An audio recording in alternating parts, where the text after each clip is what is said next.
빛의 자녀답게 빛의 열매를 맺자. 이 내용으로 이번 주와 다음 주 2주에 걸쳐서 여러분에게 말씀을 전하려고 합니다. 여러분, 오늘 본문에서 바울은 우리 믿는 성도들에게 빛의 자녀라고 선포하고 있어요. 그리고 빛의 자녀답게 5절 말씀에 보면 행하라, 빛의 자녀답게 행하라 라고 요구합니다. 그러면 빛의 자녀답게 행하는 것은 어떤 것입니까?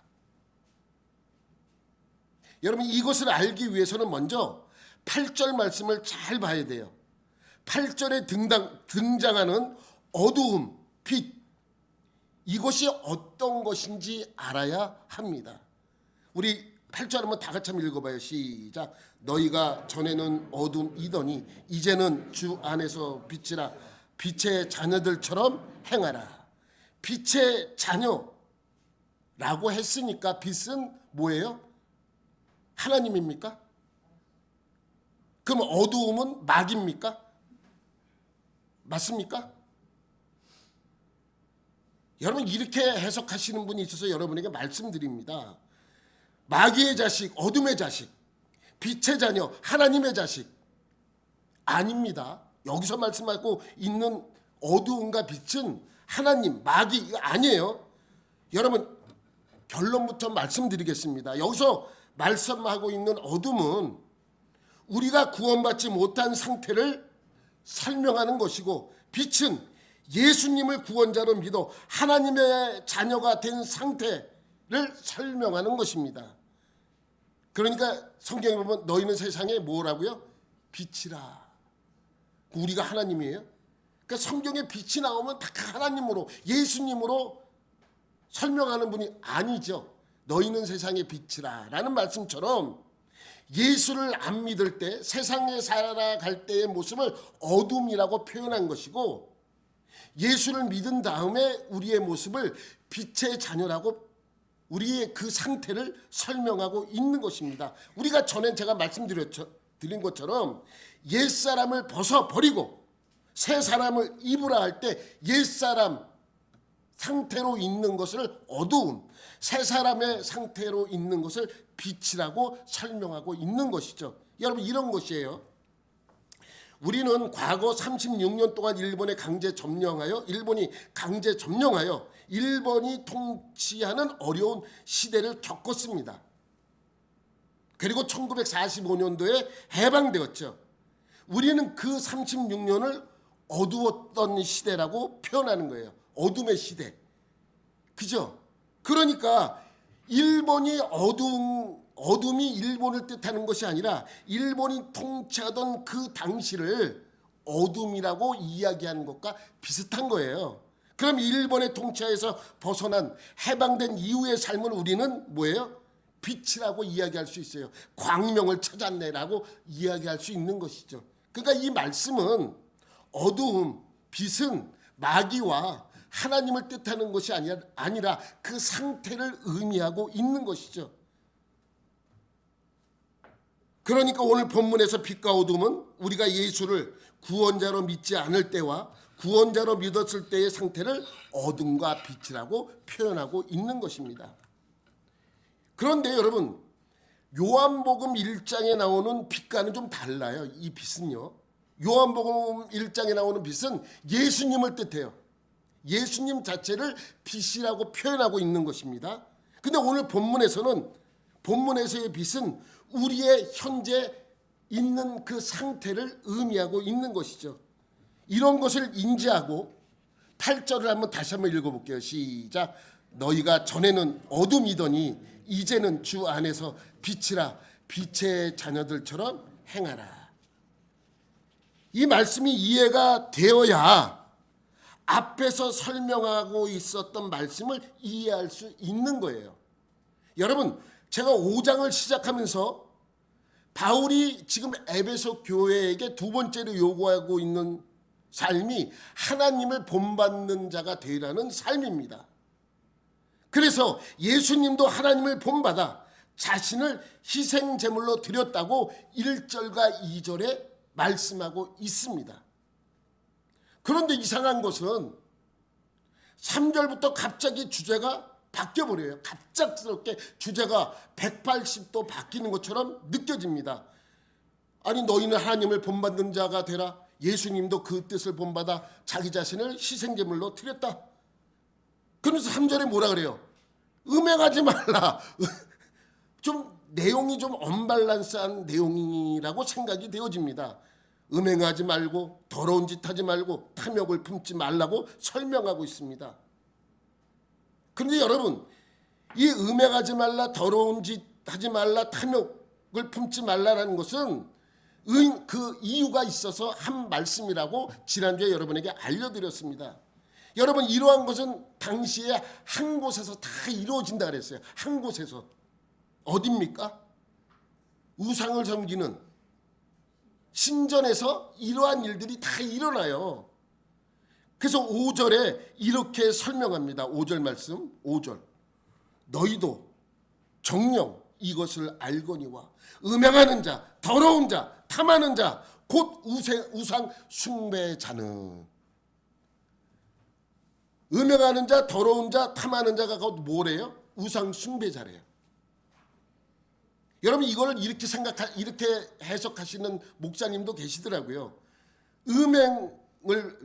음행을 많이 하는 사람, 그러니까 탐하는 사람, 이러한 사람들은 그것 자체가 우상이라. 그래서 이렇게 표현한 거다. 아니에요. 이 말씀은 당시 우상 숭배하는 곳에서, 신전에서, 우상을 섬기는 신전에서 이루어졌던 일들을 설명하고 있는 거예요. 그러니까 내가 부처를 안 믿어. 근데 절에 가서 그 부처를 보고 무슨 뭐 이렇게 뭐라 그래? 뭐 한다 그러면 이거는 나는 안 믿어. 근데 하는 거야. 그것도 우상 숭배야라고 이야기하는 것과 같은 것입니다.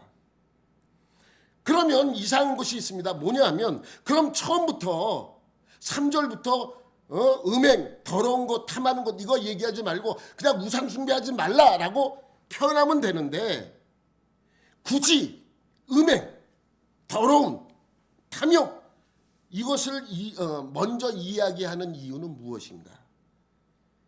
여러분, 제가 지난주에도 말씀드렸지만 당시 에베소에는 세계에서 가장 큰 아데미 신전이 있었어요. 아데미 신전. 세계 7대 불가 사의 중에 하나. 이 아데미 신전이 규모가 엄청났다고 합니다.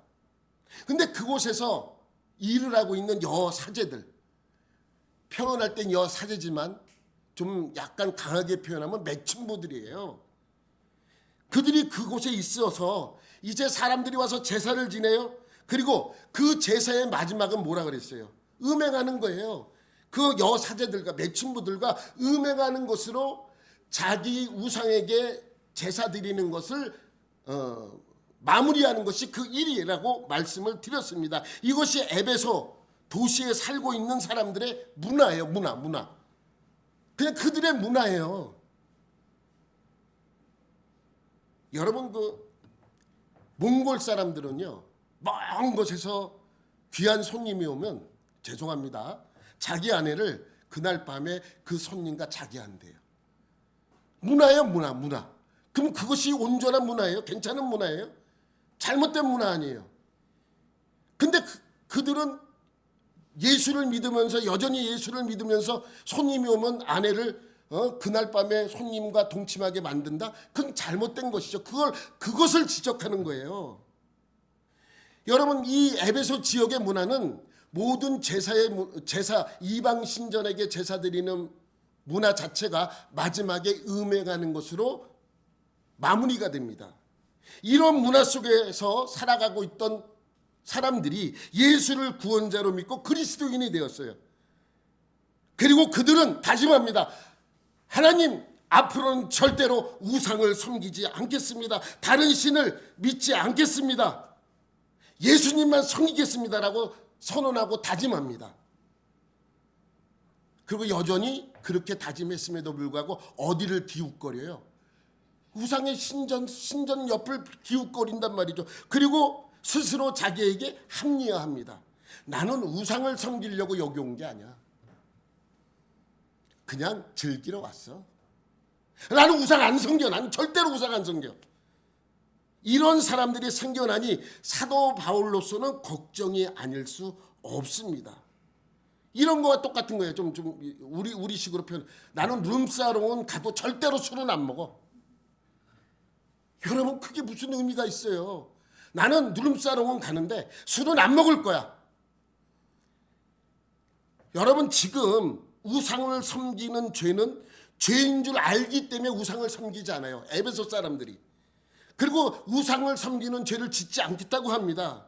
그러나 여전히 그곳에 가서 음행을 저지르고 있는 것입니다. 탐욕 때문에 그곳에 가고 싶어하는 성도들을 향하여 지금 바울이 이야기하고 있는 것입니다. 그래서 우상 숭배를 먼저 언급하는 것이 아니고 음행을 제일 먼저 언급하고 있는 것입니다. 3절부터 한번 볼게요.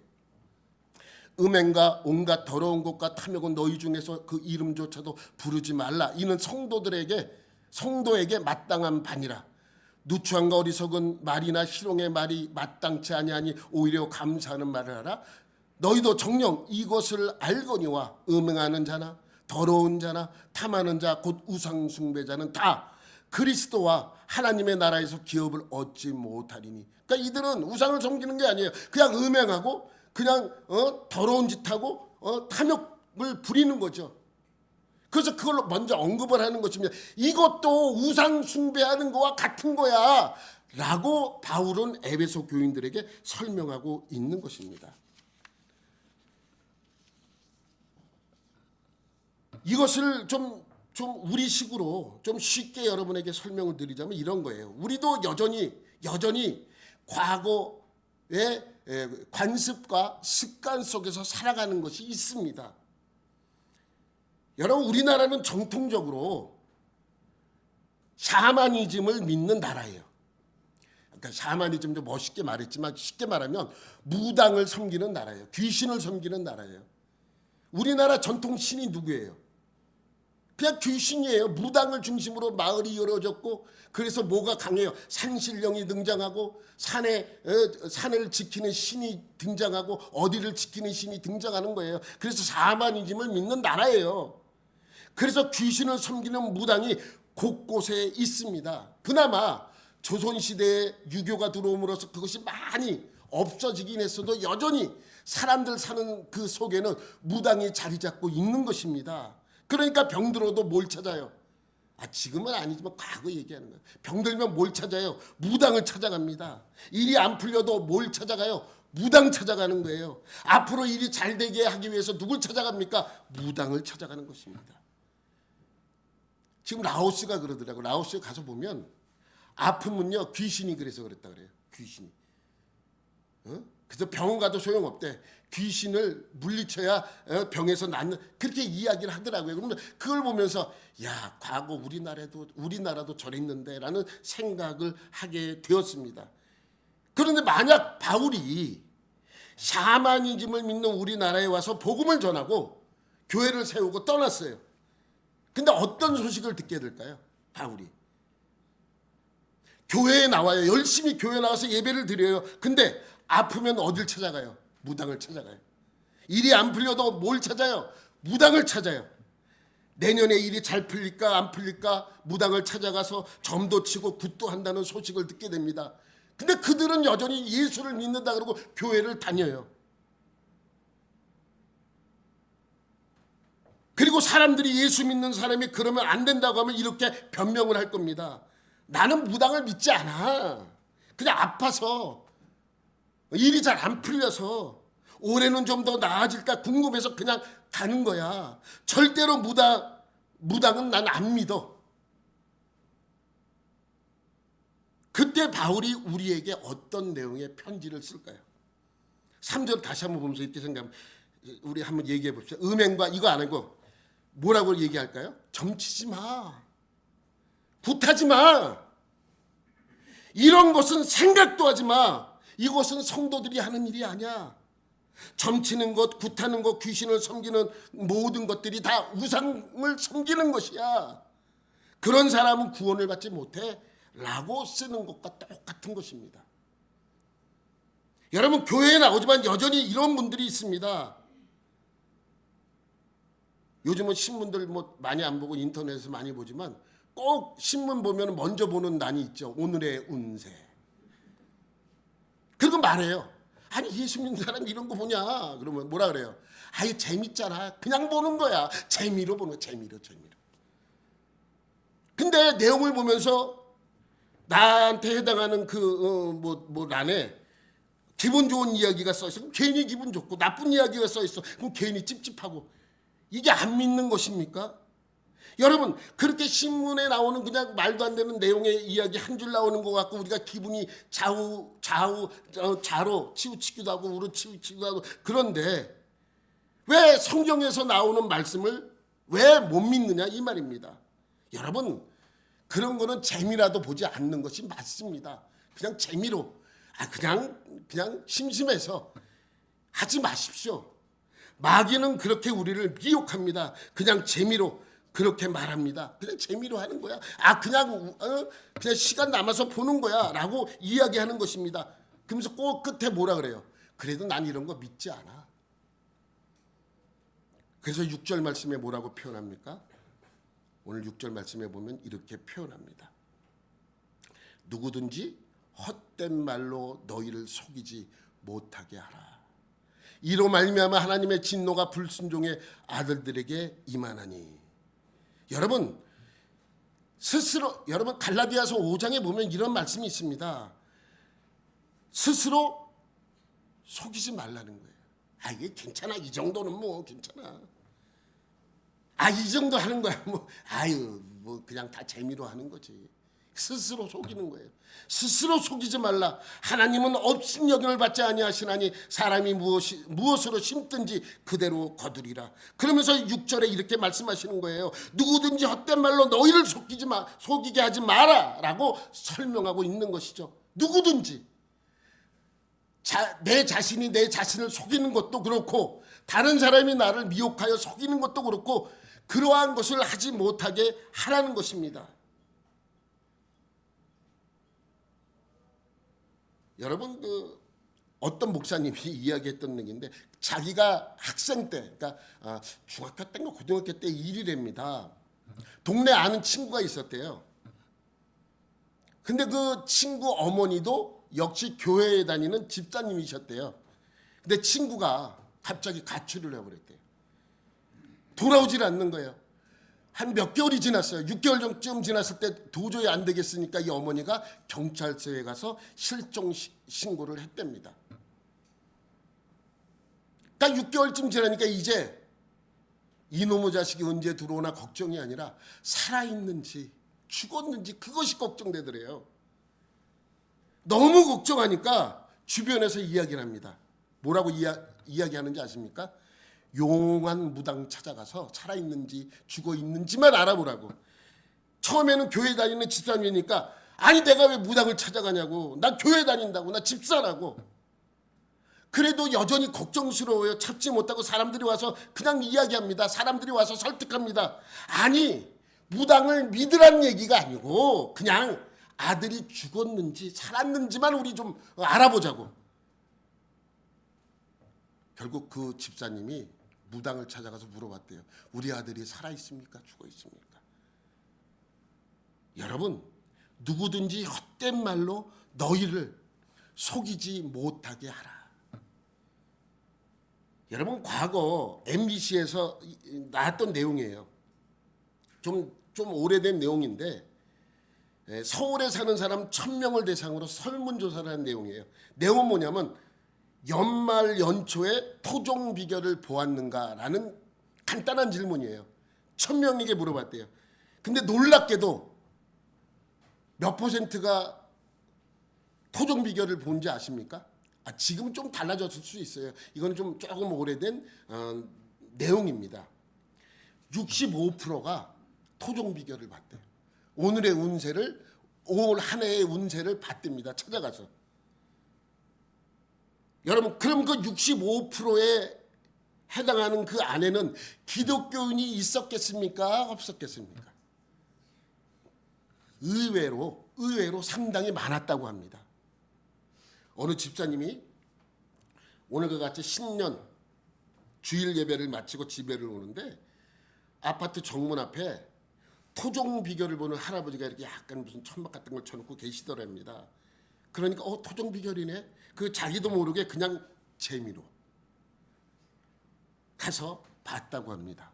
봤더니 뭐 생년월일 물어보고 뭐 태어난 그 시간 물어보더니 올해 운수 대통이라고 이야기하더래요.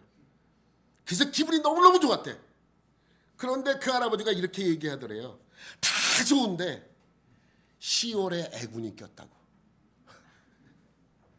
어쨌든 나는 안 믿어도 안 좋은 얘기 들으니까 마음이 그렇게 좋지 않더래요. 속으로 그랬답니다. 나는 교회를 다녀. 그러니까 이런 거 안 믿어. 아니 안 믿으면 보지 말아야지. 왜 들어가서 안 좋은 얘기를 하니까 나는 그건 안 믿어. 이렇게 이야기를 생각을 했답니다. 그리고 집에 가서 있는데 자꾸만 그 이야기가 떠오르더래요. 10월에 애군이 꼈다고. 그래서 다음 주일 교회에 가서 이렇게 기도했답니다. 하나님, 올해 한 해는 운수 대통이라고 하는데 10월 달만 애군이 꼈다고 합니다. 하나님, 이 애군을 모면하게 하여 주옵소서. 여러분 얼마나 속상합니까? 그죠? 우스운 내용이지만 참 속상한 내용입니다. 여러분, 교회마다 한 해를 역사 속으로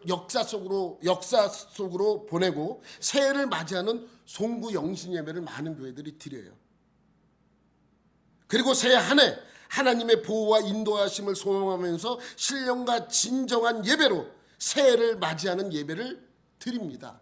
우리 교회도 과거엔 드렸는데 이제 나이들이 좀 드시고 그러니까 뭐 나오기 힘드시잖아요. 그래서 신년 예배를 첫 주 예배로 드리긴 하지만 뭐 많은 여건상 못 드리지만, 그런데 언제부터인지 교회에서, 한국 교회에서 이런 것을 하고 있답니다. 성구 뽑기, 말씀 뽑기. 송구 영신 예배를 하면서 말씀 뽑기를 한대요. 뭐 모든 교회가 하는 건 아닌데 그런 게 한때 유행이었었습니다. 솔직히 여기에서 계신 분도 계실지 모르겠어요. 그래서 그걸 하니까 또 장사하는 사람은 가만히 있을 수 없잖아요. 그래서 말씀 뽑기 카드를 팔아요. 이렇게 팔아요. 파는 거 내가 이걸 인터넷에서 그 파는 거 온라인에서 찾아다가 한 거예요. 여기에 보면 이걸 뒤집어 보면 말씀 구절이 다 있어요. 그래서 하나님이 오늘 한 해 나에게 무슨 말씀을 주시나 뭐 보는 거예요. 솔직하게 나쁜 말씀이 있겠습니까? 뭐 저주하라, 뭐 죄짓지 말라 이런 말씀이 있겠습니까? 다 축복의 내용의 말씀이겠죠. 여기서 이렇게 골라서 하나를 딱 뽑아. 그래서 말씀을 읽어주는 게 오늘 올 한 해 내게 주시는 말씀이래요. 여러분 이런 거 하지 마십시오. 이 모든 것이 아직도 이 땅에서 소위 신년 운세라는 것이 신년 점술 영향으로 온 것 아닙니까? 그러므로 여러 가지 점, 복, 문화, 샤머니즘 문화가 아직도 한국교회와 성도들의 가정에 남아있다는 것입니다. 한국교회는 아직도 세속적인 것과 비성경적인 것이 함께 공존하고 있어요. 누구도 이 비성경적인 것을 분명하게 선을 그으려고 하지 않고 있다는 것입니다. 여러분 예를 들어서 이런 이야기입니다. 예전에 제가 갈보리 교회 있을 때 워커힐에 가면 워커힐 호텔 참 좋잖아요. 근데 워커힐 호텔 말고 그 산속으로 올라가면 에그하우스라는 곳이 있어요. 아주 뭐라 그래야 돼요? 단독 주택 같이 그렇게 아주 고급스럽게 만들어 놓고 앞에 정원도 만들어, 영화에서는 몇 번 나오더라고요. 그게 고급 주택으로 표현돼서 그거를 빌려줘요. 그래서 그곳에 와서 무슨 뭐 파티도 하고 결혼식도 하고 그래요. 아주 잘 해놨어요. 그리고 그 뒤로 나가면 이 한강이 쫙 보이고 아주 멋있는 곳이에요. 근데 이분이 어떤 집사님이 자기 손자 돌잔치를 거기서 했어요. 상당한 재력가예요. 미국에 수출도 많이 하고 그러한 재력가입니다. 그때 이제 그 아들 친구도 와서 이제 돌잔치를 아주 이렇게 재밌게 해주는 그러한 연예인도 참석을 했습니다. 그리고 목사님을 초청해서 이제 첫 생일 예배를 드려달라 그래서 이제 담임 목사님이 가면서 그 집사님이 부목사님들을 초대해서 우리도 그곳에 간 적이 있습니다. 그러면서 입이 딱 벌어졌지. 야, 이런 곳이 있구나. 그래서 음식도 거기 와서 뷔페 거기 워크힐 뷔페에서 와서 따로 뷔페를 차려줘요. 그래서 음식을 먹고 막 이런데 예배도 드리고 막 이랬습니다. 그러면 예배 드리고 나니까 딱 연예인 친구가 나와서 그 이제 아버지 친구예요. 그 아버지 연예인 친구가 딱 나와서 돌잡이를 하는 거야. 돌잡이. 그래서 내가 아니 예배를 드리면서 돌잡이를 해야 되나? 근데 담임 목사님이 가만히 있는 거예요. 그래서 부목사가 안 된다고 할 수도 없잖아요. 거기서 저런 것 좀 안 했으면 좋겠는데. 그럼 얘기해요. 그냥 재미로 하는 건데. 재미로 하는 거잖아요. 그게 무슨 특별한 의미 있어요? 얘기하면 할 말은 없어요. 여러분 연필 잡으면 공부 잘합니까? 돈 잡으면 돈 많이 벌어요. 청진기 들면 의사가 됩니까? 그런 거 좀 부정적으로 얘기했더니 어떤 분이 그러더라고요. 그냥 재미로 하는 건데 뭘 그렇게 예민하게 그러냐고. 여러분 그 말에 속지 말아야 합니다. 여러분 의사 되고 싶으면 이런 거 하면 돼요. 청진기도 놔두고 의사 가운, 수술복 이런 거 쫙 갖다 놓고 하나 집으라 그러죠. 그럼 거기 집는 건 전부 다 의사와 관련된 거 아닙니까? 만약에 의사가 된다 그러면 그렇게 시키면 되는 거예요. 굳이 뭐 이런 거 돌잡이를 하냐. 또 재미로 하는 것이지 라고 이야기하면 저도 할 말은 없습니다. 그러나 그러한 문화가 아직도 남아있기 때문에 힘들고 어려운 것이죠. 여러분 AD 2000년 전으로 우리나라에는 큰 문제 두 가지가 있었습니다. 하나는 IMF라는 경제 한파이고 다른 하나는 세기말 문제 밀레니엄 버그라는 문제로 종말론의 문제까지 등장하던 때였습니다. 그죠? 여러분 기억나시죠? 이때 가장 호황을 누린 곳이 어딘지 아십니까? 무당과 점집이래요. 그때 사이버 점집도 생겨났대요. 사람들을 못 만나니까 어떻게 해요? 인터넷으로 점을 치는 거예요. 또 점치는 카페도 생겨났어요. 점치는 카페. 그 카페 가면은 뭐 점을 쳐줘요. 그리고 강남과 신촌 일대에는 명문대 졸업생이 점집을 개업하는 곳이 상당히 많았다고 합니다. 제가 그냥 하는 얘기가 아니라 이 방송에 나왔던 이야기입니다. 그런데 점을 치러 오는 사람의 30%가 교회를 다니는 사람이라고 주장하는 것이 점을 쳐주는 사람들의 공통적 견해입니다. 나한테 점 치러 온 사람 한 30%는 다 교회 다니는 사람이라. 여러분 이 30%의 기독교인이 전부 운세를 알기 위하여 점을 쳤다는 것은 좀 그렇게 보기는 어려운 문제입니다. 왜냐하면 나는 점을 치려고 하지 않는데 안 믿는 친구가 점 치러 가자 그러는데 같이 가기 혼자 가기 뭐하니까 같이 가자 그래서 끌려간 친구들이 자기도 그냥 재미로 본 사람들일 거예요. 그죠? 그냥 재미로. 여러분 우리는 미래에 대해서 너무 궁금해요. 사실 그렇지 않습니까? 여러분 밀레니엄 버그로 얼마나 많은 피해를 받습니까? 종말론이 등장해서 사람들은 모여서 주님이 재림한다고 모여서 기도하고 그것이 생방송으로 보도되는 그러한 일이 있었지 않습니까? 이건 어떻게 될까? 저건 어떻게 될까? 아파트 값은 어디가 오를까? 이 아파트를 사야 될까 말아야 될까? 주식은 팔까 아니면 가지고 있을까? 전쟁에서 우크라이나가 이길까? 러시아가 이길까? 캄보디아가 이길까? 태국이 이길까? 이스라엘이 이길까? 이란이 이길까? 우리는 궁금해. 너무 궁금해. 그래서 세대주의자들이 생겨나는 것입니다. 궁금하니까 못 참아. 그럼 어딜 찾아가요? 또 무당을 찾아가죠. 여러분 무당을 찾아가면 무당이 맞춥니까? 못 맞춥니까? 둘 중에 하나예요. 맞히든지 못 맞히든지. 그렇죠? 간단해요. 아들인지 딸인지 왜 못 맞춰? 전 잘 맞춰요. 제가 맞히는 거 50%는 맞아요. 무조건 맞아. 여러분 딸인지 아들인지 궁금하면 저한테 찾아오세요. 내가 50%는 맞게 해줄게요. 여러분 예전에 조용기 목사님이 신의 원사를 받아가지고 아픈 사람을 위해서 기도를 많이 해줬잖아요. 목사님 뭐라 그러신지 알아요?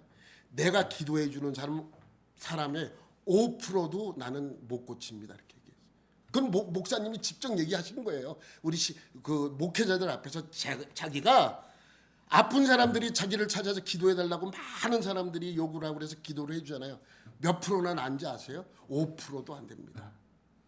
그럼 나는 50%의 확률을 갖고 있잖아요. 얼마나 대단합니까? 저는 50%는 무조건 맞춰요. 아들인지 딸인지. 예? 여러분 무당이 대답하겠죠. 근데 그 일이 일어나기 전까지는 그 문제가 되지 않아요. 여러분 내가 아들입니다, 딸입니다. 적어도 몇 개월은 버틸 수 있어요. 10달은 버틸 수 있어요. 10달은. 내가 아들입니다 라고 얘기했어요. 그럼 10달은 버티는 거예요. 10달은 그분들이 믿는 거예요. 근데 딸이 태어났어.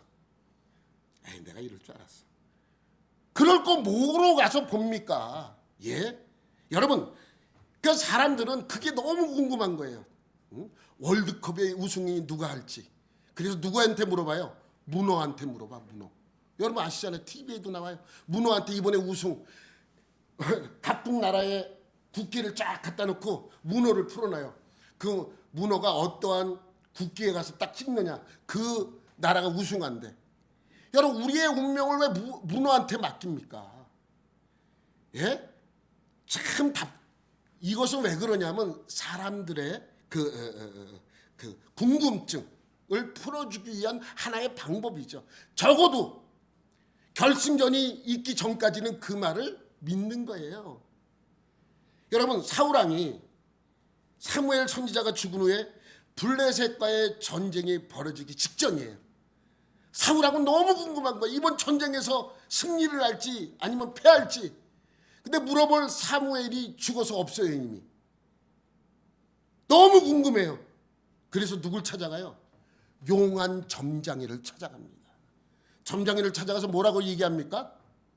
죽은 사무엘 좀 불러오라 그래요. 죽은 사무엘을 불러올려달라고 이야기를 합니다. 물론 이 문제는 성경의 난제의 사건으로 남아있지만 사울왕이 얼마나 궁금했으면 그러한 짓까지 하겠습니까? 그래서 우리나라 사람들이 은사 중에서도 제일 좋아하는 은사 중에 하나가 예언의 은사예요. 여러분 예언의 은사는 내가 좀 아까도 말씀드렸지만 지내놓고 봐야 아는 거예요. 이렇게 될 것입니다. 그 일이 있을 때까지 있어 봐야 아는 거예요. 정말 그렇게 될지 안 그렇게 될지는. 근데 꼭 이러한 것을 부추기는 사람이 있기 때문에 우리가 많이 흔들려요. 아이 그냥 내가 점치러 간다. 그냥 따라만 와줘. 난 혼자 가기 너무 무서워. 아 이상해. 아 그냥 같이 가줘. 너한테 보라는 거야. 그냥 옆에만 있어줘. 늘 그런 말에 우리가 넘어가게 되어 있습니다. 그래서 오늘 6절에서 뭐라고 말씀합니까? 6, 7절에서 누구든지 헛된 말로 너희를 속이지 못하게 하라는 거예요. 그러한 말에 넘어가지 말라는 것입니다. 이로 말미암아 하나님의 진노가 불순종의 아들들에게 임하나니 하나님은 그것을 그냥 두지 않으신다는 것입니다. 하나님의 진노가 임한다고 설명하고 있어요. 그래서 7절에 뭐라 그래요? 그러므로 그들과 함께하는 자가 되지 말라라고 우리에게 말씀하고 있는 것입니다. 이것은 이 본문은 음행이나 우상 숭배, 점치는 것만 말하는 것이 아닙니다. 우리를 죄악 속으로 끌고 가는 모든 것을 말하는 것입니다. 여러분 그 1957년에 영국에서 발표된 논문이 하나가 있어요. 울펜덴 리포트라는 것입니다. 울펜덴이라는 사람은 사람이에요. 그 사람이 사회학자이자 공무원이자 교육자예요. 이 사람이 낸 리포트예요. 논문인데 이것을 가리켜 울펜덴 보고서라고 이야기를 합니다. 여기 나오죠? 호모섹슈얼, 동성연애하고 매춘에 관한 보고서예요. 그러니까 1957년에 나왔으니까 얼마나 보수적인 시대에 이 문제가 등장을 했겠습니까?